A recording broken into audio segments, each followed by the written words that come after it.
नमस्कार दोस्तों, good luck story में आपका स्वागत है। दोस्तों, आज हम आपके लिए एक ऐसी कहानी लेकर आए हैं जो कहीं न कहीं हमारे जीवन के सत्य पर आधारित है। ये कहानी बहुत ही रोचक है और जीवन में सीख देने वाली है। कहानी को अंत तक ज़रूर सुनें और इससे पहले अगर आप हमारे चैनल को सब्सक्राइब कर रखे हैं तो बहुत-बहुत धन्यवाद और जिन लोगों ने नहीं किया है तो प्लीज़ चैनल को सब्सक्राइब ज़रूर कर लें और बेल आइकन को दबाना बिल्कुल ना भूलें, ताकि हर लेटेस्ट कहानी आप तक पहुंचती रहे। और अंत में कहानी कैसी लगी हमें प्लीज़ कमेंट में ज़रूर बताएं और लाइक शेयर करके हमारा सपोर्ट करें। दिन के 10 बज रहे थे। आर्यन अभी भी सो रहा था। उसकी माँ कौशल्या ने आवाज़ दी, आर्यन उठ जा बेटा, देख सूरज सर पे चढ़ आया है, कब तक सोता रहेगा। लेकिन आर्यन पर कोई असर नहीं हुआ। वह चादर से मुंह ढककर दोबारा सो गया। कुछ देर बाद उसे खाने की खुशबू आने लगी। कौशल्या दही वाली बेसन की कढ़ी और सूखी वाली खिचड़ी बना रही थी। कढ़ी में तड़का लगते ही उसे ज़ोर से भूख लगने लगी। आर्यन उठा और सीधा माँ के पास रसोई में पहुँच गया। माँ, क्या बनाया है? आर्यन ने पूछा। कौशल्या बोली, पहले जाकर नहा लो फिर रसोई में आना। कढ़ी चावल बनाई हूँ।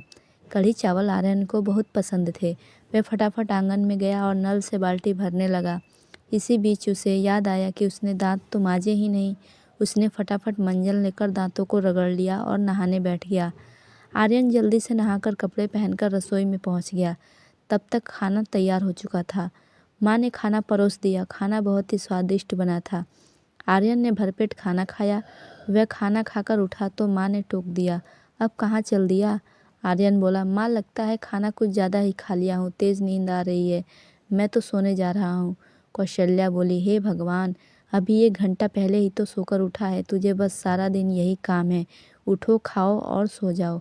तुझे पता है तेरे पिता खेत में कितनी मेहनत करते हैं, तब हमें 2 वक्त की रोटी मिलती है, कुछ नहीं तो जाकर उनकी मदद ही कर दिया कर। उनके लिए खाना ले जा, मैं अभी तैयार कर रही हूँ। आर्यन पर तो जैसे दुखों का पहाड़ टूट पड़ा। आर्यन बोला, माँ तुम्हें पता है इतनी धूप में एक बार मैं खाना देने गया था, फिर कितना बीमार पड़ गया था। तुम ही चली जाना, मैं तो सोने जा रहा हूँ। कौशल्या को बहुत गुस्सा आया। इससे पहले वे कुछ कहती आर्यन तेजी से अपने कमरे में जाकर सो गया। कौशल्या खाना लेकर खेत पर पहुंची। आर्यन के पिता घनश्याम खेत जोत रहे थे।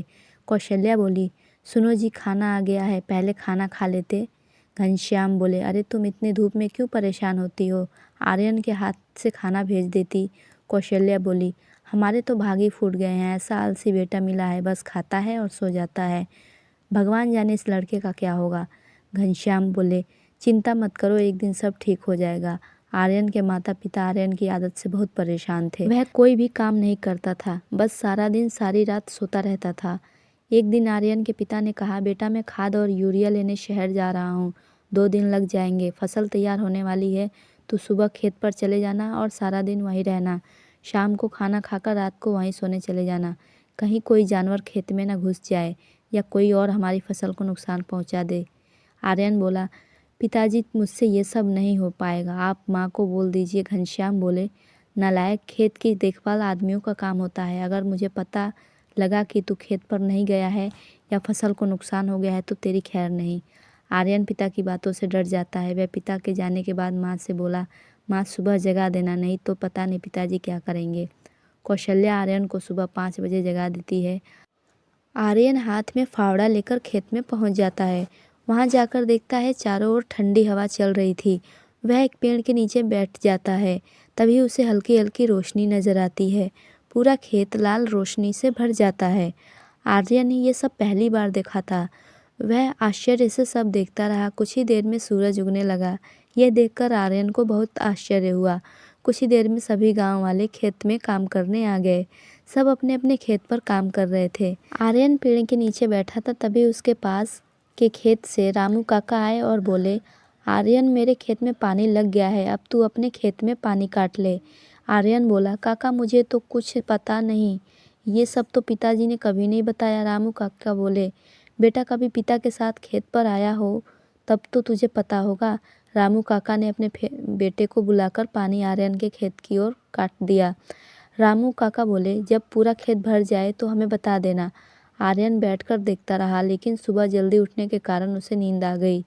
खेत में पानी बहुत ज़्यादा भर गया। तभी रामू काका दौड़ते हुए आए। रामू काका बोले, नालायक, यहाँ सोने आया था, अपने पिता की सारी मेहनत बर्बाद कर दी, सारी फसल नष्ट हो गई। आर्यन हड़बड़ाकर उठा। उसका खेत पानी से लबालब भरा हुआ था। रामू काका ने जल्दी से पानी दूसरी ओर काटा, लेकिन तब तक बहुत देर हो चुकी थी। लगभग आधी फसल खराब हो चुकी थी। आर्यन बोला, काका अब तो कुछ नहीं हो सकता क्या? रामू काका बोले, नहीं बेटा, तैयार फसल का ध्यान बच्चे की तरह रखना होता है। समय से पानी देना, खाद देना, जानवरों से बचाना, इसीलिए हम सब दिन रात खेत पर रहते हैं। अब तो भगवान ही मालिक है। आर्यन पेड़ के नीचे बैठा रोता रहा। दोपहर को कौशल्या खाना लेकर आई। उसे सब पता लगा तो उसने भी आर्यन को बहुत डांटा। शाम को आर्यन घर पर नहीं आया, ना ही उसने खाना खाया। उसकी भूख, प्यास, नींद सब उड़ चुकी थी। अगले दिन जब घनश्याम वापस आए तो उन्होंने आर्यन के बारे में पूछा। कौशल्या ने सारी बात बता दी। घनश्याम सब छोड़कर दौड़ते हुए खेत पर पहुंचे। उन्होंने देखा आर्यन पेड़ के नीचे बैठा रो रहा था। आधी फसल खराब हो चुकी थी। आर्यन बोला, पिताजी मुझे माफ़ कर दीजिए, मेरे आलस ने इतना बड़ा नुकसान करा दिया। आप चाहे तो मुझे मार लीजिए। घनश्याम बोले, नहीं, तुझे मारने से फसल ठीक नहीं होगी। वादा कर आज के बाद कभी आलस नहीं करेगा। चल अब घर चल, वहीं बात करेंगे। दोनों घर आ जाते हैं। आर्यन की आंखों से अब भी आंसू बह रहे थे। कौशल्या ने उसे खाना दिया, लेकिन उसने नहीं खाया और वह अपने कमरे में जाकर रोने लगा। कौशल्या बोली, जी अब क्या होगा, आधी फसल तो बर्बाद हो गई। घनश्याम बोले, कौशल्या कोई घाटे का सौदा नहीं है। आधी फसल देकर अगर बेटा सुधर गया तो यही काफ़ी है। घनश्याम ने आर्यन को बुलाया। घनश्याम बोले, बेटा अब तो जो नुकसान होना था सो हो गया।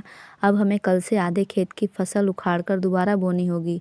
आर्यन बोला, पिताजी आप आधे खेत में खाद यूरिया डालकर उसे काटने का इंतजाम कीजिए। मैं इस पर अकेले काम करना चाहता हूँ।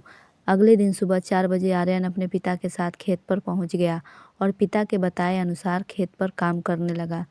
4 महीने कठिन परिश्रम करने के बाद नई फसल कुछ बढ़ती हुई दिखाई देने लगी। कुछ समय बाद खेतों में फसलें लहलहाने लगी।